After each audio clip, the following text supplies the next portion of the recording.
Magandang araw sa inyong lahat. Halina kayo't samahan ako sa pagtalakay ng mga panimulang kaalaman, prinsipyo at paninindigan, mga layunin ng Partido Lakas ng Masa. Kung babalikan natin ang kasaysayan ng politika sa ating bayan, hindi natin may pagkaila na ang malaking ambag at contribution ng mayuri ang bilang ng mamamayan sa pag-ukit ng ating pamahalaan. Mula sa pagpili at paghalaan ng mga kandidato hanggang sa implementasyon at pagpapatupad ng mga umiiral na batas sa ating bayan. Subalit, sa katotohanan, hindi ito ang pangkaraniwang nangyayari. Sila ang higit na may kakayanan, ang asendero't mga kapitalista o mayayamang elitista na malayang nakakalahok sa pambansa at panglokal na mga halalan. Ang mga asendero at kapitalista o ang mayayamang elitista ay nabibilang sa naglalakihang partido politikal tulad ng Liberal Party, ang LP, Lakas NUCD at marami pang iba.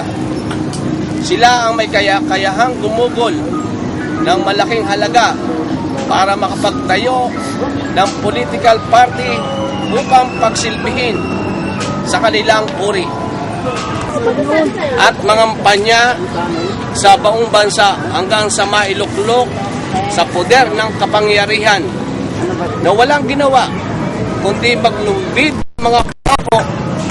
Ngunit ang katotohanan ay pagsilbihan lamang ang kanilang uri ayon sa kanilang interes. Sila yaong tinatawag na traditional na politiko o ang trapo.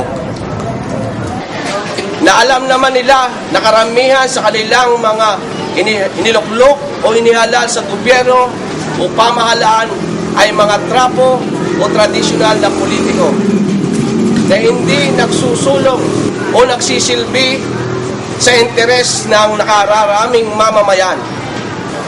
Kung sa gayon, wala talaga tayong maaasahan sa mga tradisyonal na politiko o kung tawagin natin ay trapo. Ang demokrasya, kalayaan at karapatan ay nakabatay sa kalayaan ng higit na nakakarami.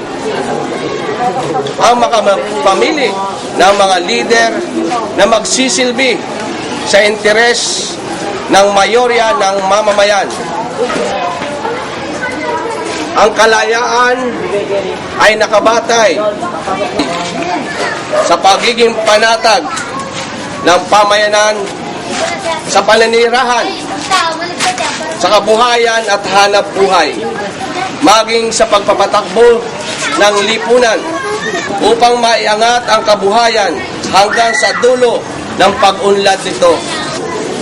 Ang kalayaan ay ang mabuhay na magpahayag ng salubin, paninindigan at mabuhay ng mapayapa na walang sumisingil dito.